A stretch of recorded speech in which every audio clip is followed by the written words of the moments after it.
الرجيم يريد الله بكم اليسر ولا يريد بكم العسر ولتكملوا العدة ولتكبروا الله على ما هداكم ولعلكم تشكرون. بارك الله لنا ولكم في القرآن العظيم ونفعنا وإياكم بالآيات والذكر الحكيم إنه تعالى جواد كريم ملك بر رؤوف رحيم.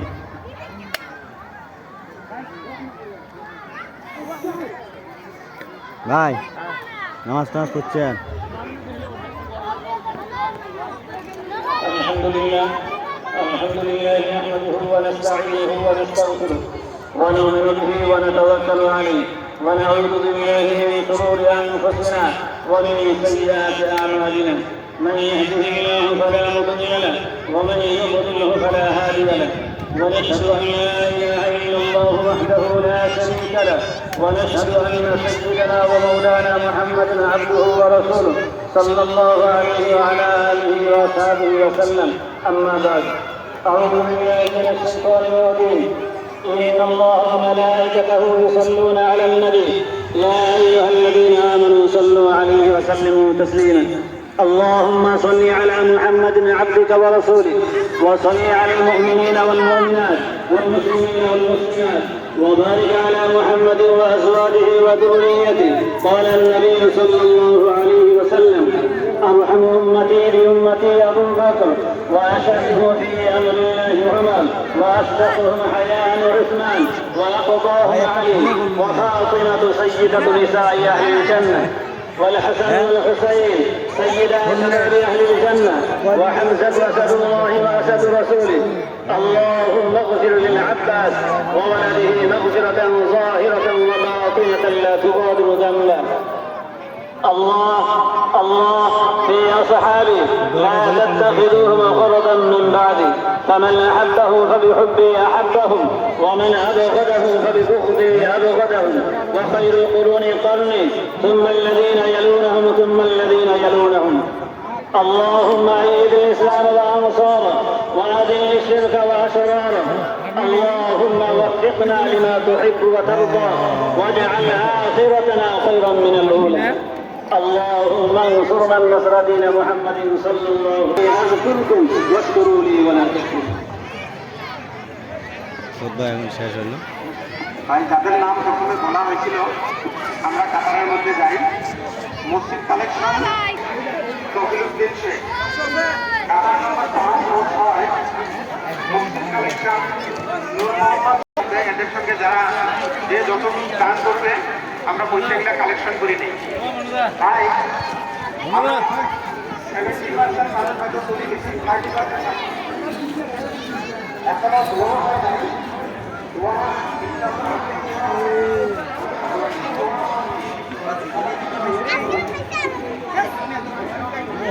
হ্যাঁ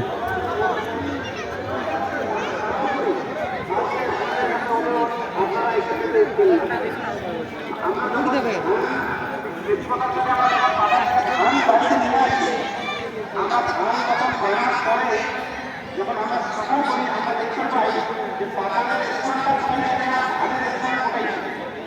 আমরা সবাই বুদ্ধিমান, সবাই আমরা বিজ্ঞ মানুষ। আমরা চিন্তা করে দেখি আজকে হয়তো 15-17,000 আমরা নামাজ পড়ছি আর এখানে হয়তো আমরা 2-3,000 মানুষ আছি। তো আমরা নিজের স্থানটা কি আর যারা চলে গেছে তাদের স্থানটা কি আমরা নিজেরাই চিন্তা করে দেখি। পাতান কখনো ভালো জায়গায় যাইতে পারেই না। পাতানের স্থান যত খারাপ জায়গা আছে ওইখানেই থাকে। তো আমরা যদি ওই রকম ভালো স্থানে থাকতে চাই তো আমরা যাতে এই মেহফিল, ঈদগাহ ময়দান, মসজিদ এগুলোর মধ্যে যাতে আমরা এইরকম করে আমরা বসি, ইনশাআল্লাহ আল্লাহ ওই উপযুক্ত স্থান দান করবেন। আমরা সবাই বিজ্ঞ মানুষ, সবাই আমরা বুঝি, সব বস্তু আমরা বুঝি, কিন্তু আল্লাহর ক্ষেত্রে, আল্লাহ নবী সাল্লাল্লাহু আলাইহি সাল্লামের ক্ষেত্রে আমরা সবাই যুক্তিবাদী। আমরা বিভিন্ন ধরনের কন্ডিশন এগুলোর মধ্যে আমরা আসি নাই। আজকে যদি মসজিদ এবং ঈদগাহের মধ্যে যদি আমরা দান নাও দেই, ইনশাআল্লাহ আল্লাহর এমনও কিছু বান্দা আছে তাদের দ্বারাই মসজিদ, ঈদগাহ সমস্ত ধরনের নেক কাম হয়ে যাবে। এই দানের ভয়ে আমরা ঈদগাহ ময়দান থেকে পলায়ন করি। এইটাই আমাদের চরিত্র। আর আজ এই চরিত্রের জন্য সারা বিশ্বের বুকে আমরা লাঞ্ছিত, আমরা বঞ্চিত, আমরা অবহেলিত, সমস্ত ক্ষেত্রের মধ্যে আমরাই। আজকে পৃথিবীর এমন কোনো খারাপ কাম আছে নাকি যে কামের মধ্যে আমরা নাই? তো আমরা নিজেকে সংশোধন করার জন্য চেষ্টা করতে লাগবে, নিজেকে পরিবর্তন করার জন্য চেষ্টা করতে লাগবে। নূর মোহাম্মদ ভাই কোথায় আছেন? আপনার সাথী এই জায়গায় আছে। তো ভাই, বিশেষ করে আমরা যদি আমাদের সমাজটাকে আমরা উন্নত করতে চাই, আমরা যদি আমাদের সমাজটাকে ভালো করতে চাই, আমরা বিশেষ করে দুইটা বছর খুব ধ্যান দেই ভাই। আমাদের সমাজের মধ্যে প্রচলিত যেটা বাল্য বিবাহ, এই বাল্য বিবাহের বিপক্ষে সরকার বিভিন্ন ধরনের আইন নিয়েছে। আমরা আইনকে আমরা সহযোগ করি।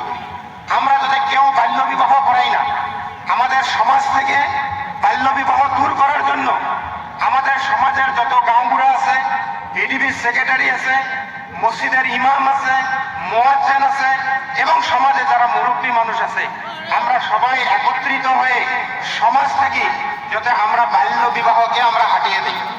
আমরা ইনশাল্লাহ সবাই চেষ্টা করব আমাদের সমাজে যাতে কোনো ধরনের বাল্য বিবাহ না হয়।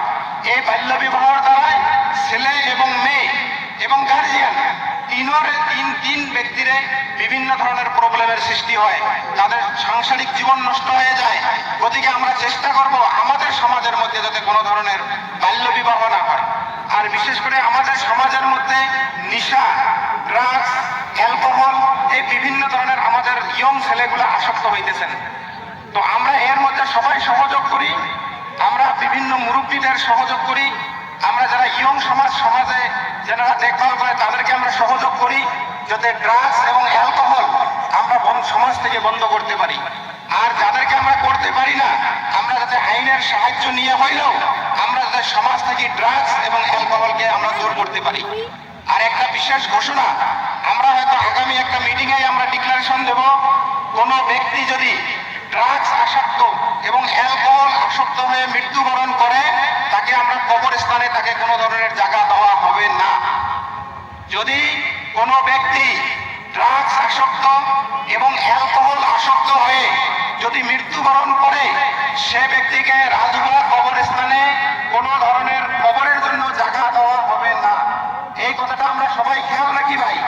যদি কারো ছেলে বা কারো ভাই, কারো বন্ধু ওনারা ড্রাগস আসক্ত আছে, অ্যালকোহল আসক্ত আছে, আমরা চেষ্টা করি ওনাদেরকে অ্যালকোহল এবং ড্রাগস থেকে বিরত করার জন্য।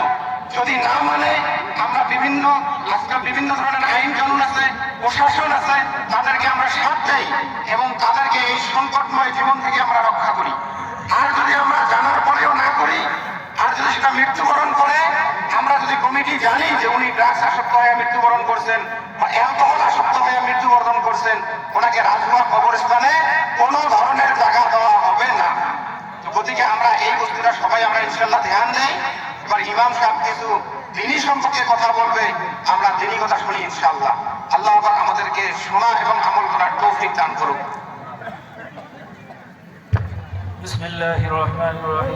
শুনলেন তো কি করলো? কোনো নেশা করা যাবে না, নেশা করে মৃত্যু করলে কাউকে কবরস্থানে জায়গা দেওয়া হবে না। আল্লাহ পাক পরওয়ারদিগার আলমের বহুত বড় ইহসান যে আল্লাহ পাক পরওয়ারদিগার আলম আমাদেরকে এক বহুত বড় এক মজমা, আমরা আমাদের চোখের সামনে এই জায়গায় নামাজ পড়লাম। নামাজ পড়ার পর 3 ভাগের 2 ভাগ মানুষ এখান থেকে চলে গেল, আর 1 ভাগ মানুষ আছে, যেটা আমরা আমাদের চোখের সামনে দিয়ে দেখলাম। 2 ভাগ মানুষ এখান থেকে চলে গেল, 1 ভাগ মানুষ এখানে আছে। হালাকে